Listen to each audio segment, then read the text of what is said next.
Hello again, fellow mathematicians. You're listening to Recording 1B, Solving Systems of Equations Graphically, Unit 8, Chapter 8 of Mathematics 2200. We're going to solve systems of linear quadratic and quadratic equations graphically. Not to the technology yet. Bet you're chomping at the bit to see what that's all about. Let's start with the system of linear quadratic equations.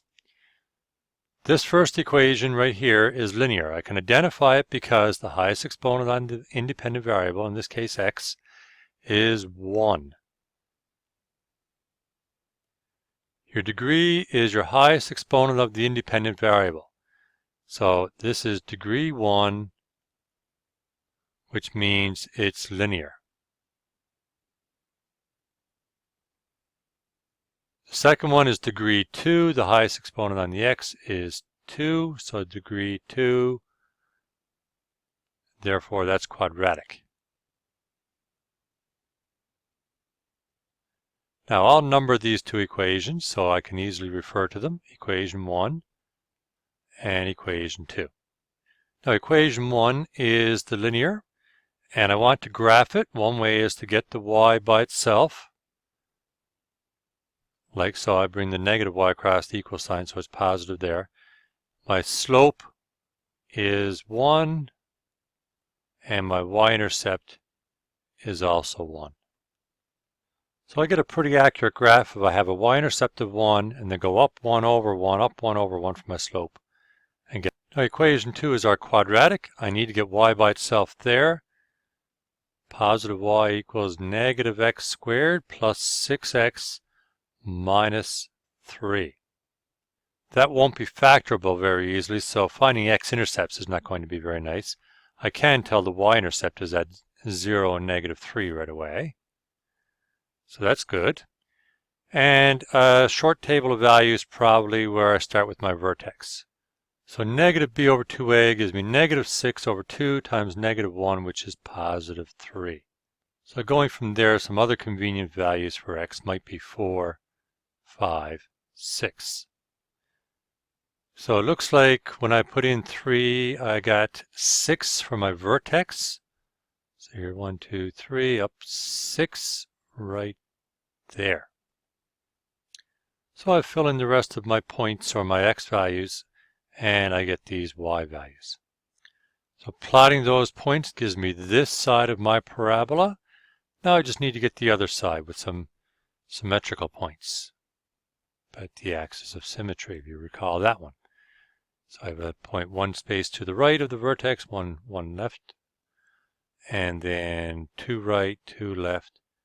And look, our y-intercept happens to be 3 left of the vertex, just like this one was 3 right. So I've got my graphs, and I've plotted the left side here. Looks like I have a point of intersection at 4, 5. Point of intersection at 4, 5.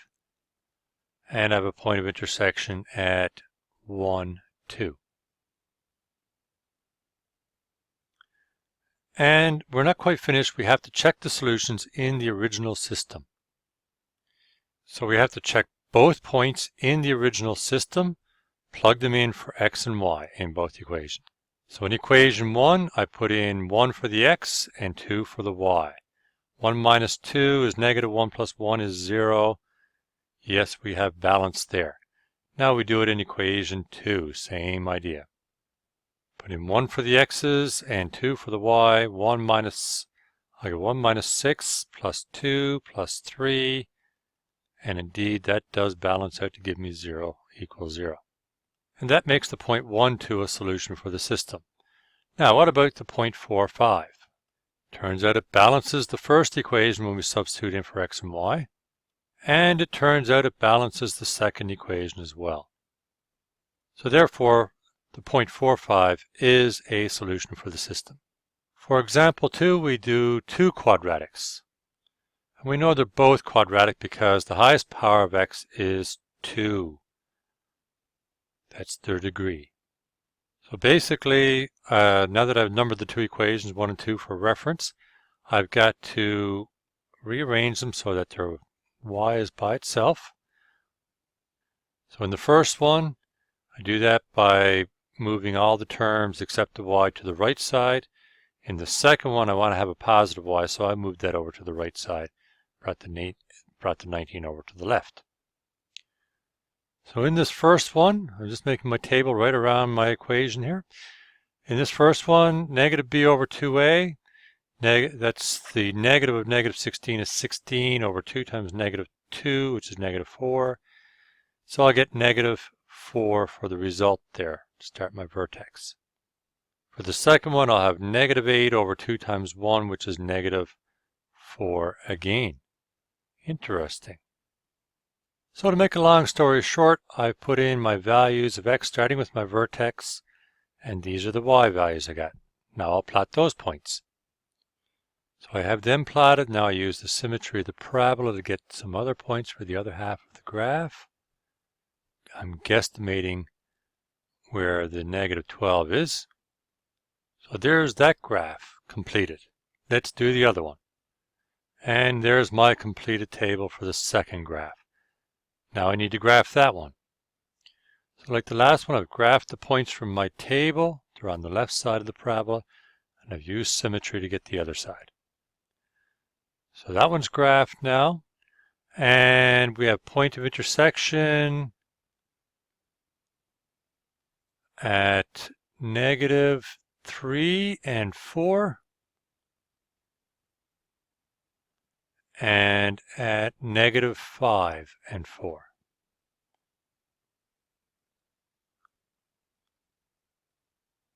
Like this. And I'll leave the checks for you to do.